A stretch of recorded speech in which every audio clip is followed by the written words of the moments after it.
محمد نبينا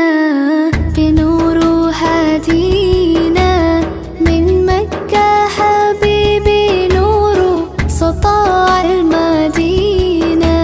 من صلى صلاته وتحلى بصفاته يا بخت اللي في دله ماشي يشفع له في مماته محمد نبينا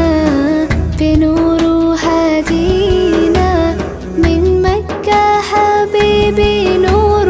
سطاع المدينة من صلى صلاته وتحلى بصفاته يا بخت اللي في دله ماشي يشفع له في